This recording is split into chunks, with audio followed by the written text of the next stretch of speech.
মুসলমান ভাইয়ের আমার দিলটার কোন দিকে নজর নাই, কোন দিকে নজর নাই। ফাতেমা ডাকতে কয়, ও বা ও আম্মা জান, আমার নবী বলেছে সাইয়্যিদাতুন নিসাই আহলিল জান্নাহ, আমি ফাতেমা হলাম জান্নাতি মহিলাদের সর্দারিনী। এবার আয়েশা মুস্কি মুস্কি হাসি দেয়া কয়, শোনো, তুমি দুইটা দলিল পেশ করেছ, কিন্তু আমি আয়েশা একটা দলিল তোমার সামনে পেশ করব, বেশি দলিল পেশ করার দরকার নেই। কই পেশ করেন? এবার আয়েশা ডাক কয়, ফাতেমা শোনো, আমি নবীজির জবানে শুনেছি কাল কিয়ামতের ময়দানে আল্লাহ তাআলা প্রত্যেকটা স্বামী হুকুম দিবেন যে আল্লাহ তাআলা প্রত্যেকটা স্বামীকে হুকুম দিবেন, ও স্বামী তুমি তোমার স্ত্রীর হাত ধইরা ধইরা জান্নাতে নিয়ে যাও। তার মানে কাল কিয়ামতের ময়দানে প্রত্যেকটা স্বামী, প্রত্যেকটা স্ত্রী তার স্বামীর হাত ধরে ধরে জান্নাতে চলে যাবে। আর তুমি যেহেতু আলীর স্ত্রী, আলীর স্ত্রী হওয়ার কারণে তুমি আলীর হাত ধরে কাল কিয়ামতের ময়দানে জান্নাতে চলে যাবা। আর আমি যেহেতু আকায়ে নামদার তাজদারে মদিনা আহমদ মুস্তাফা মুহাম্মদুর রাসূলুল্লাহ সাল্লাল্লাহু আলাইহি সাল্লামের বিবি, এই জন্য আমি আয়েশা কিয়ামতের ময়দানে আমার নবীর হাত ধরে জান্নাতে চলে যাব। আল্লাহু আকবার। হযরতে ফাতেমা ডাকতে কয়, ও আম্মা জান, এই ব্যাপার আমি ফেল মায়েরা গেলাম। তার মানে কাল কিয়ামতের ময়দানে নবীর স্ত্রীর দাম আছে না নাই? আরেকটা আওয়াজ দেখান আছে না নাই? কিন্তু উম্মে সালামা নবীজির পক্ষ থেকে প্রস্তাব পাওয়ার পরে ফিরিয়ে দিলেন। নবীজি ডাকতে কয়, উম্মে সালামা,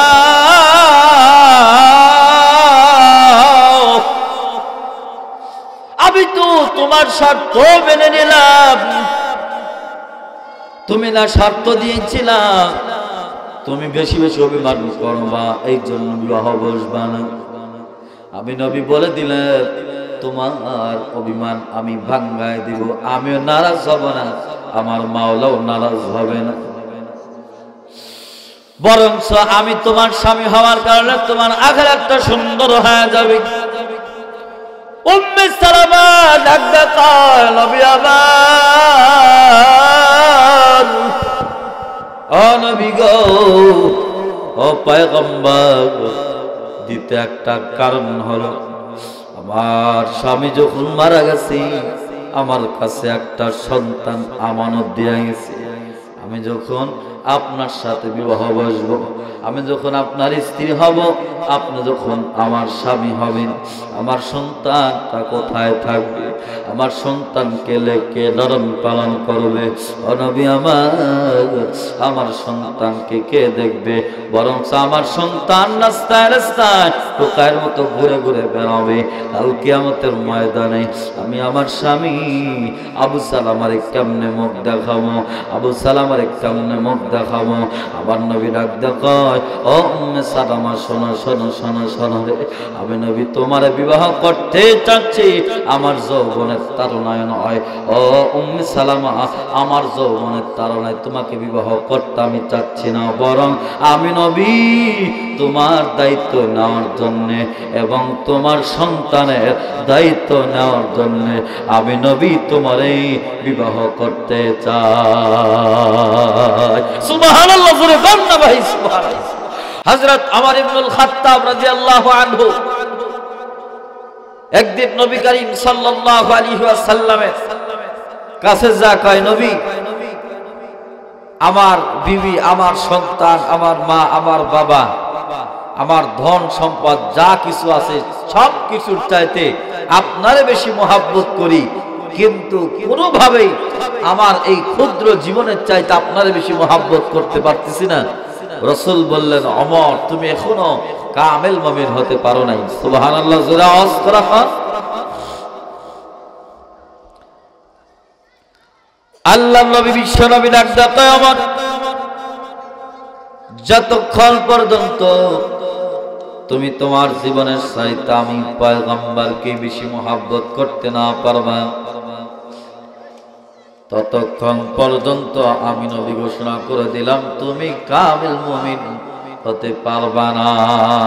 ঠিক কিনা জোরে কর। হযরত ওমর নবীকে ডাকায়, নবী আমার,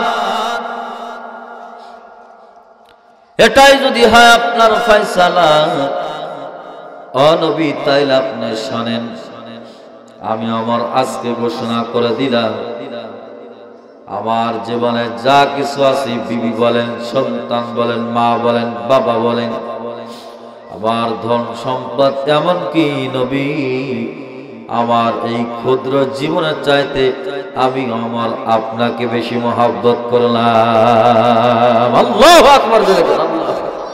নবী কয় আল্লাহ, ওমর এই মুহূর্তে তুমি সত্যিকারের কামিল মুমিন হইলা। সুবহানাল্লাহ জোরে কর। এটা হলো আমার জীবনের চাইতে পয়গম্বরকে বেশি মহব্বত করা। মুসলমান ভাইয়ের আমার, 2 নাম্বার, আমার মা বাবা, আমার সন্তান সন্ততি, আমার ধন সম্পদ যা কিছু আছে সব কিছু চাইতে আমার নবীকে বেশি মহব্বত করা। এই ব্যাপারে আমি আপনাদের মাঝে একটা কথা বলে যাই। হযরতে সাহাবায়ে কিরাম রাদিয়াল্লাহু তাআলা আনহুম এই 3 সেক্টর থেকে পরিপূর্ণভাবে আমার নবীকে বেশি ভালোবাসছেন। ঠিক কিনা জোরে কোন? পরিপূর্ণভাবে সমস্ত সাহাবায়ে কিরাম আমার নবীকে এই 13 সেক্টর থেকে সর্বোচ্চ ভালোবাসা দিয়েছেন। আর সব সাহাবায়ে কিরামের ভালোবাসা যেখানে শেষ, সিদ্দিক আকবর আবু বকর সিদ্দিকের ভালোবাসা সেখান থেকে শুরু। আল্লাহু আকবার জোরে বলেন আল্লাহু আকবার। এইজন্য আবু বকর সিদ্দিক সমস্ত সাহাবীদের মধ্যে শ্রেষ্ঠ। সুবহানাল্লাহ জোরে আওয়াজ করে বললেন না? মুসলমান ভাই আমার, বন্ধুরা আমার, করে নিকোনার জন্যই নিজের সন্তান, নিজের বিবির চাইতে পয়গম্বরকে যে বেশি মহব্বত করতে হবে, এই ব্যাপারে আমি আপনাদের মাঝে একটা কথা বলি। আল্লাহ নবীর একজন সাহাবী, নাম হলো আবু সালামা। নাম কি জোরে কোন? আবু সালামা। আর তার বিবির নাম হলো উম্মে সালামা। এই উম্মে সালামা আর আবু সালামার মধ্যে, স্বামী স্ত্রীর মধ্যে এত সুন্দর মহব্বত, এত বন্ধন। মুসলমান আবু সালামা উম্মে সালামার এত ভালোবাসতেন, মানুষগুলো দেখলে হিংসা করত, মানুষগুলো দেখতে ভাবত যে এদের মতো স্বামী স্ত্রীর মধ্যে এরকম মহব্বত আর কোথাও নেই। একদিন রাত্রিবেলায় উম্মে সালামা স্বামী আবু সালামার ডাক দেয়, ও স্বামী আমার, একটা কথা আমি আপনাকে বলতে চাই। এবার আবু সালামা ডাক দেয়, ও উম্মে সালামা বলো, কি বলবা বলো। উম্মে সালামা ডাক দেয়, স্বামী আমার, আমি যদি আপনার আগে মারা যাই, আপনি কথা দেন, আমি উম্মে সালামা মারা গেলে আপনি অন্য কোন দ্বিতীয় বিবাহ করতে পারবেন না। সুবহানাল্লাহ। আমার দেশের মা বোনেরা মৃত্যুর পরেও ঘরে সতী আনতে চায় না। কতক্ষণ ঠিক নেবে? ঠিক। তা আবু সালামা রাখতে কয়, স্বামী, আমি যদি মারা যাই তো আমার মৃত্যুর পরে আপনি অন্য কোনো বিবাহ করতে পারবেন না। আবু সালামা এত মহব্বত করতেন, এত ভালোবাসতেন, ডাক দেখায়, ও বিবি, কথা দিলাম, তুমি যদি আমার আগে মারা যাও, আমি আবু সালামা জিন্দেগিতে তোমার এই রাইখা অন্য কোন বিবি আর গ্রহণ করবো না। সুবহানাল্লাহ জোরে করেন না সুবহানাল্লাহ। মুসলমান বন্ধুরা আমার, ভাইয়ের আমার, দিলটা একটু নরম করে কোনো দিকে নজর নাই। উম্মে সালামাও ডাক দেখায়, ও স্বামী, আপনি যদি আমার আগে মারা যান, আমি কথা দিলাম, আপনি আমার আগে মারা গেলে আমি উম্মে সালামা জিন্দেগিতে কোন স্বামী আর গ্রহণ করব না। কিন্তু আবু সালামা ডাক দেখায়, না, আমি যদি তোমার আগে মারা যাই, আমি দোয়া করে গেলাম, আমার চাইতে লক্ষ কোটি কোটি গুণ উত্তম স্বামী যেন আল্লাহ তোমার দেয়। সুবহানাল্লাহ জোরে কোন না? স্বামীর দোয়া কবুল হয় না? হয় না? আরো জোরে কোন হয় না? হয় না? কিন্তু আমার দেশের মা বোনেরা স্বামীর থেকে দোয়া না নিয়ে দোয়া নাই বাবার কাছে, খাজার কাছে, মাজারে। কথা বলেন ঠিক না ঠিক? মুসলমান ভাইয়ের আমার বন্ধু, আমার দিলটা একটু নরম করেন। কিছুদিন পর হিজরতের হুকুম যখন চলে আসলো, হিজরতের হুকুম আসার পর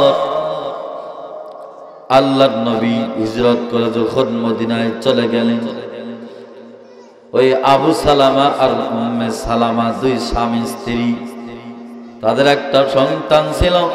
এই সন্তানকে নিয়ে গাঠি গুট্টি বাইদা যখন হিজরত করার জন্য মুসলমান মদিনার দিকে রওনা হবেন, এমন সময় উম্মে সালামার বাড়ির লোকজন খবর পেয়ে গেছে আয়েশা উম্মে সালামার নিয়ে গেছে। উম্মে সালামার নিয়ে যাওয়ার পর এবার আবু সালামার ভাই আসছে, বাবা আসছে, বাড়ির লোকজন আয়েশা আবু সালামা ডাক দেয়, ও আবু সালামা শোনো শোনো, তুমি যাবা যাও, কিন্তু তোমার সন্তানকে আমরা নিয়ে যাইতে দেব না। কারণ এই সন্তান হলো আমাদের সম্পদ, এই সন্তান বড় হয়ে আমাদের সৈনিক হবে, আমাদের বংশের মধ্যে লোকের দরকার আছে, যার কারণে তোমার সন্তানকে যাইতে দিব না, তোমার বিবিরাও যাইতে দিব না। তিনজন তিন দিকে চলে গেছেন।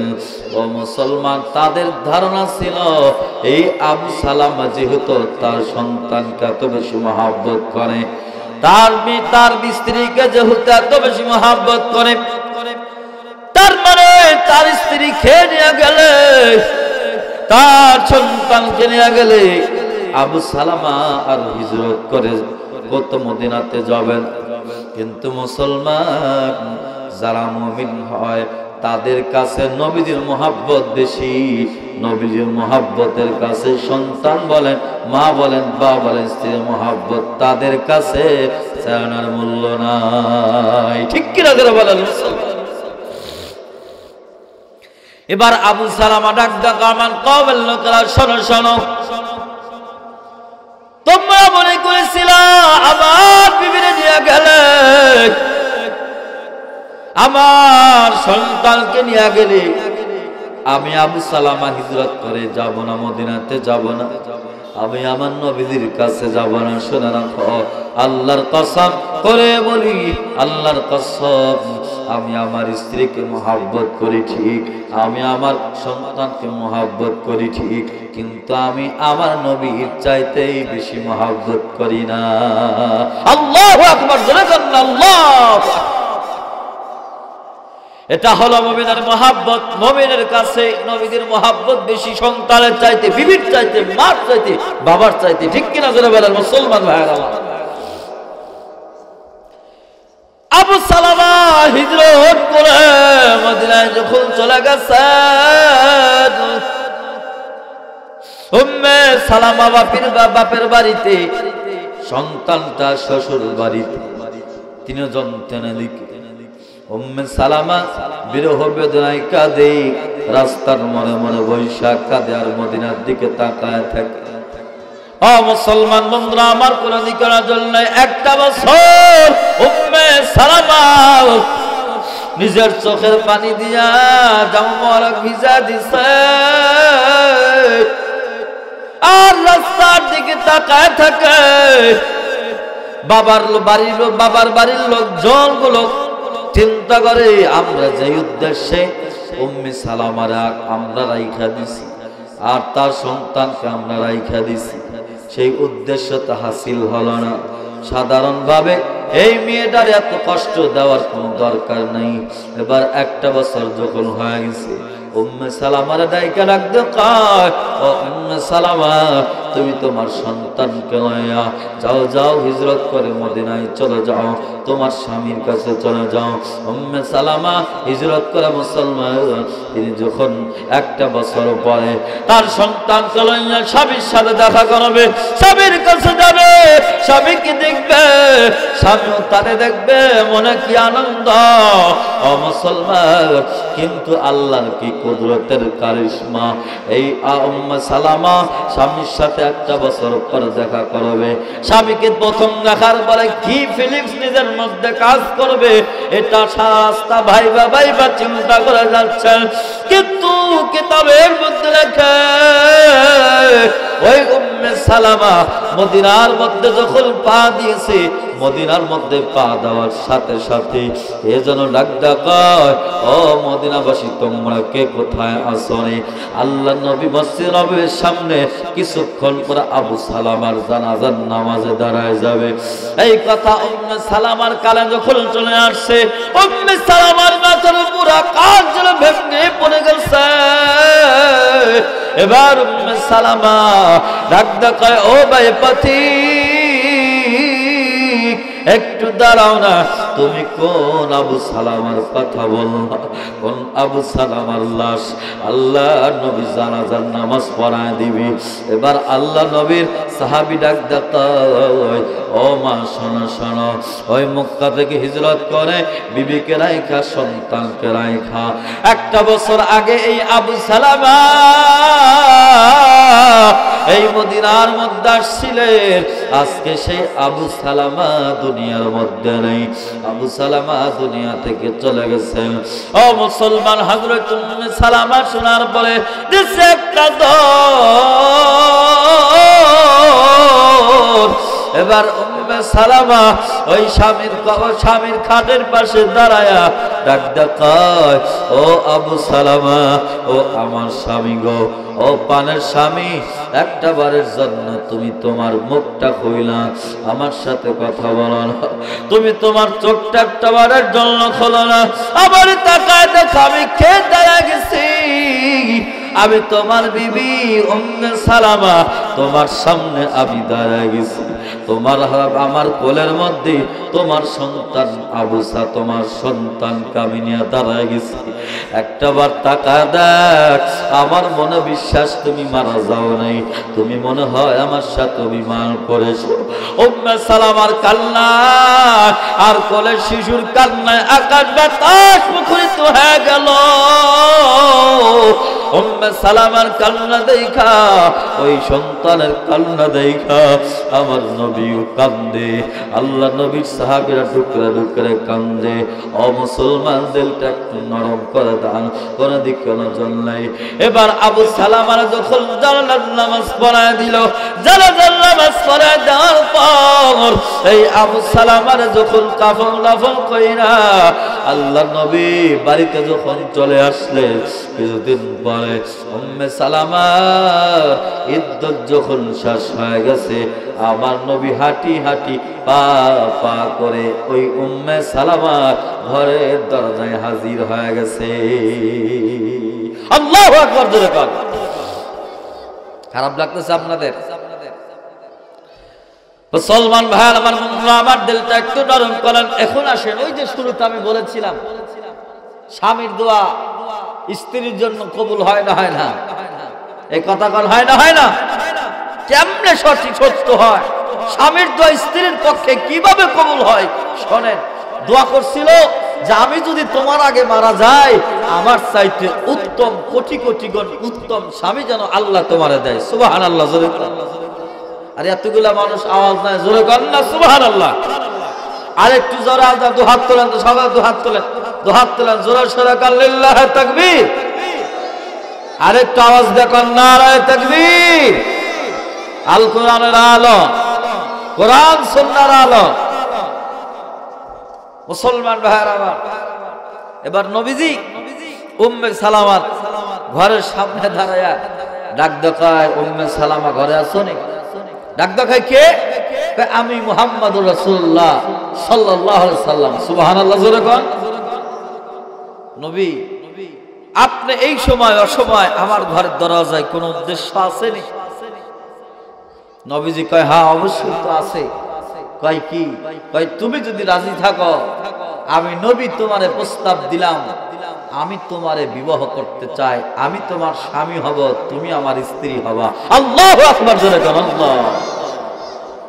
স্বামীর দোয়া কবুল হয়েছে না হয় নাই? আরেকটা আওয়াজ দেখানো হয়েছে না হয় নাই? কিন্তু মুসলমান, মজার ব্যাপার হলো উম্মে সালামা ডাক দেখায়, নবী প্রস্তাবটা অত্যন্ত ভালো প্রস্তাব, এর চাইতে উত্তম প্রস্তাব আমার কাছে আর নাই। ও নবী, কিন্তু একটা সমস্যা আছে। কয় কি সমস্যা? কয় নবী, যদি উত্তম প্রস্তাব তারপরও আমি আপনার প্রস্তাবকে গ্রহণ করতে পারলাম না। সুবহানাল্লাহ।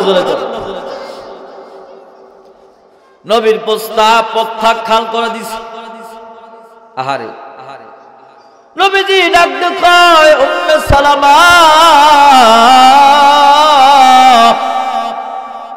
তুমি কেমন মহিলা, এত বড় প্রস্তাব পাওয়ার পরও তুমি ফিরায় দিচ্ছ। অথচ মদিনার মধ্যে এমন কোন মহিলা ছিল না আমার কাছে আইসা বলে নাই, হুজুর আমারে খাবার দেওয়া লাগবে না, ভাতও দেওয়া লাগবে না, কাপড় দেওয়া লাগবে না। নবী, শুধুমাত্র কিয়ামতের ময়দানে আপনি একটু আমাকে স্ত্রী হিসাবে গ্রহণ করে নেবেন, স্বীকৃতি দিবেন। আল্লাহ নবী ডাক দেয়, উম্মে সালামা, ও উম্মে সালামা, আর সেখানে এত বড় প্রস্তাব আমি নবী নিজেই তোমার দিলাম। ও উম্মে সালামা, তুমি কেন গ্রহণ করো না? উম্মে সালামা ডাক দেয়, ও নবী আমার বলে একটা বদভ্যাস হলো, আমার স্বামী আবু সালামা আমার এত মহাব্বত করেছে, কোনদিন কোনো কষ্ট দেয় নাই। ও নবী, এত মহাব্বত করার কারণে আমার অভিমান, আমার রাগ একটু বেশি হয়ে গেছে। আমি কথায় কথায় আবু সালামার সাথে রাগ করতাম, কথায় কথায় আবু সালামার সাথে অভিমান করতাম। আমি যতবার আবু সালামার সাথে অভিমান করতাম, ততবার আবু সালামা আমার রাগ ভাঙ্গায় দিত, ততবার আবু সালামা আমার অভিমান ভাঙ্গাইত। ও নবী, আমি এবার যখন আমি আপনার বিবি হয়ে যাব, আমি ওই আগের মতো যদি আপনার সাথে বারবার আমি অভিমান করতে থাকি, আর আমার আল্লাহ যদি নারাজ হয়ে যায়, তাইলে আমার আখিরাতও যাবে, দুনিয়াও যাবে। ও নবী আমার, এই জন্য আমি রাজি হতে পারবো না। নবীজি ডাক দেখায়, শোনা শোনা রে, প্রথম পরিচয় হবে আমি তোমার স্বামী, তুমি আমার স্ত্রী। আমাদের বিবাহ হওয়ার পর তুমি যত খুশি অভিমান করবা, রাগ করবা, আমি নবী কথা দিলাম, তুমি যতবার রাগ করবো, অভিমান করবা, আমি নবী ততবার তোমার রাগ ভাঙ্গা দেব। আল্লাহু আকবার।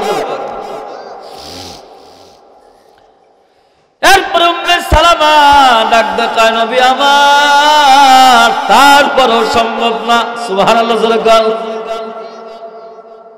নবী আশ্চর্য হয়ে যায়, কি সাংঘাতিক মহিলা রে।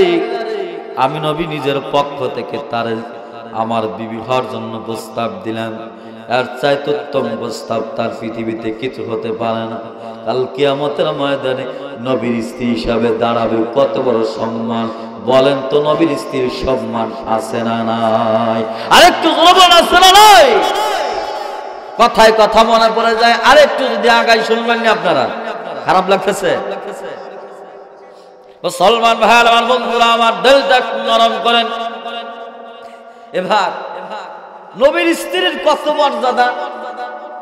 এই ফাতেমা রাদিয়াল্লাহু আনহা এবং আম্মা জান আয়েশা সিদ্দিকা রাদিয়াল্লাহু তাআলা আনহা, দুইজনের মধ্যে একদিন কিতাবের মধ্যে লেখা যে ঝগড়া হচ্ছে। কি হচ্ছে? এই জোরে কোন কি হচ্ছে? ঝগড়া হচ্ছে। দেখেন নবীর স্ত্রীর কত দাম। কি নিয়ে ঝগড়া? ফাতেমা কয়, আপনার চাইতে কিয়ামতের দিন আমার দাম বেশি হবে। আয়েশা কয়, না, তোমার কথা আমি মানি না, কিয়ামতের ময়দানে আমি আয়েশার মর্যাদা তুমি ফাতেমার চাইতে বেশি হবে। সুবহানাল্লাহ। ফাতেমা কয়, না আম্মা জান, আপনার কথা আমি মানি না। আয়েশা ডাক দেখায়, তাইলে তুমি দলিল পেশ করো, কিয়ামতের ময়দানে আমার চাইতে তোমার দাম যে বেশি হবে, দলিল পেশ করো। এবার ফাতেমা দলিল পেশ করতেছে। আমার নবী বলেছে, আমার বাবা বলেছে, ফাতেমা তুমি জাতি মিন্নি, ফাতেমা হলো আমার অংশ, আমার টুকরা। 2 নম্বর দলিল দিচ্ছে, সাইয়্যিদাতুন নিসাই আহলিল জান্নাহ, আমি ফাতেমা, আমার নবী বলেছে আমি জান্নাতি মহিলাদের সরদারিনী হব। الله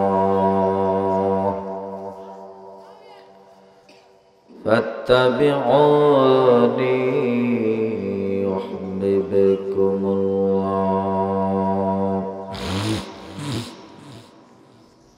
ويغفر لكم ذنوبكم والله غفور رحيم صدق الله مولانا العظيم وصدق رسوله النبي الأمي الكريم ونحن على ذلك لمن الشاهدين والشاكرين والحمد لله رب العالمين لا إله إلا الله لا إله إلا الله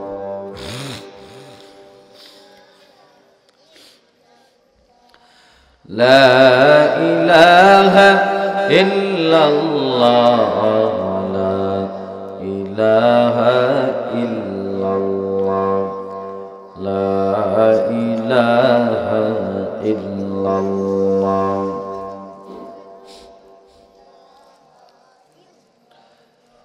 ذوالفشانی نے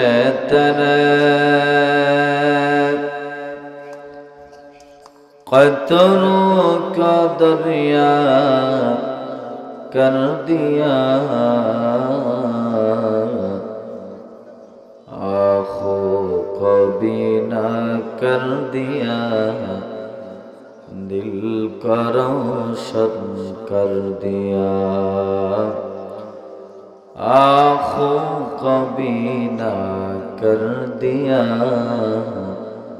دل کا روشن کر دیا لا الہ الا اللہ لا الہ الا اللہ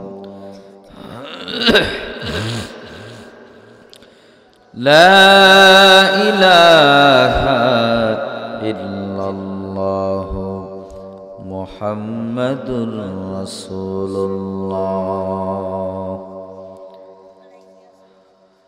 আলহামদুলিল্লাহ দারুন নাজা ইসলামিয়া মাদ্রাসার উদ্যোগে বার্ষিক ওয়াজ ও দোয়ার মাহফিলের সম্মানিত সভাপতি সহসভাপতি প্রধান মেহমান এবং প্রধান অতিথি এবং প্রধান বক্তা সামনে বসা আমার মুরব্বিয়ান আযম এবং হযরত উলামায়ে কেরাম পর্দার অন্তরালে আমার মা ও বোনেরা আমরা মহান মালিকের মহান দরবারে সর্বপ্রথম শুকর আদায় করি যে মহান মালিক আমাদেরকে ভালোবেসে মহব্বত করে এই দিনই একটা মজলিসে কোরআন সুন্নাহের মজলিসে এসে বসে কিছু কথা বলা এবং শোনার তৌফিক দান করলেন এজন্য জবান খুলে জোর আওয়াজে পড়ি আলহামদুলিল্লাহ আর একটু আওয়াজ দিয়ে জোরে করেন আলহামদুলিল্লাহ অল্প সময় আলোচনা হবে সময়ও অল্প আবার আমিও অসুস্থ দুইটা মিলাই অল্প সময় আপনাদের মাঝে আলোচনা করব যতক্ষণ আলোচনা হবে আপনারা থাকতে রাজি আছেন তো ইনশাআল্লাহ মুআজ্জাজ মুহতারাম এই পৃথিবীতে আল্লাহ রাব্বুল আলামিন যতগুলো মানুষ পাঠিয়েছেন কিয়ামত পর্যন্ত যাদেরকে পাঠাবেন আমাদের আগে যারা ছিল এখন যারা আছে আমাদের পরে যারা আসবে তিন জেনারেশন জবান খুলে আওয়াজ দিবেন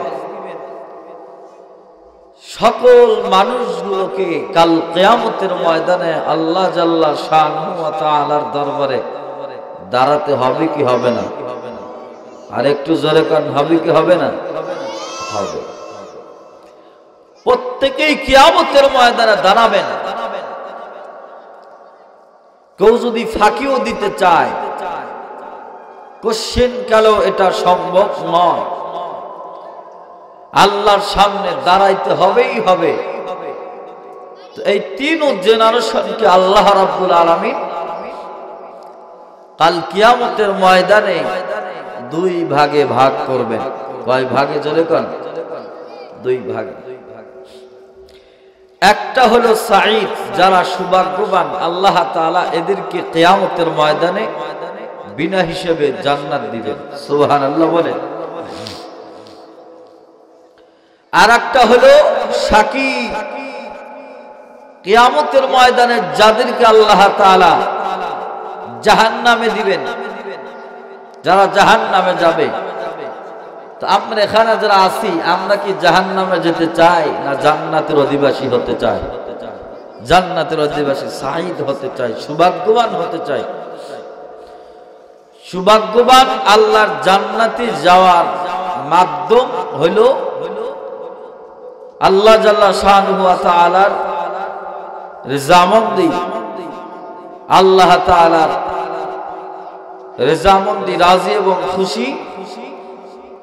এবং আরেকটা পদ্ধতি হলো কাল কিয়ামতের ময়দানে মহান আল্লাহ জাল্লা শাআনুহু ওয়া তাআলার পয়গম্বর জনাব মুহাম্মদুর রাসূলুল্লাহ সাল্লাল্লাহু আলাইহি ওয়াসাল্লামের সুপারিশের মাধ্যমে আল্লাহ তাআলা কিছু মানুষকে জান্নাতে দিবেন।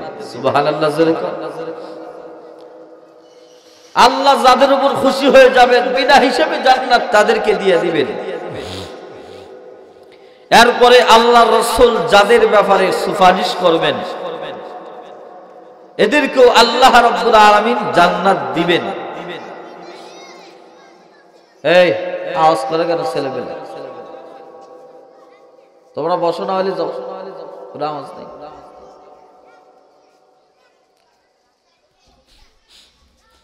এখন বলেন, রাসূল কারীম সাল্লাল্লাহু আলাইহি ওয়াসাল্লামের সুপারিশ কি এমনি এমনি চাইলে পাওয়া যায়? এই কথা কান, এমনি এমনি চাইলে কি পাওয়া যায়? না। ভাই, রাসূল কারীম সাল্লাল্লাহু আলাইহি ওয়াসাল্লামের সুপারিশ পাইতে হলে কি করতে হবে? আমার জীবনের তিন সেক্টর থেকে বিশ্বনবী জনাবে মুহাম্মদুর রাসূলুল্লাহ সাল্লাল্লাহু আলাইহি ওয়াসাল্লামকে ভালোবাসতে হবে। কথা কোন ঠিক না বেঠিক? এক নাম্বার ভূমিকা যেহেতু আমি দেব না, এক নাম্বার সেক্টর হলো প্রথমত আমার জিন্দেগীর চাইতে, আমার জীবনের চাইতে আমার রাসূল মুহাম্মদুর রাসূলুল্লাহ সাল্লাল্লাহু আলাইহি ওয়াসাল্লামকে সবচাইতে বেশি ভালোবাসতে হবে। ঠিক কিনা জোরে কোন মুসলমান ভাইরা? দুই নাম্বার সেক্টর হলো আমার বিবি, আমার বাচ্চা, আমার মা, আমার বাবা, সবকিছুর চাইতে, আমার সন্তান, সবকিছুর চাইতে বিশ্বনবী জনাবে মুহাম্মদুর রাসূলুল্লাহ সাল্লাল্লাহু আলাইহি ওয়াসাল্লামকে বেশি মহব্বত করতে হবে। ঠিক কিনা জোরে বলেন মুসলমান ভাইরা? আমার জীবনের চাইতে যে নবীজিকে বেশি মহব্বত করতে হবে। এর দলিলটা কি?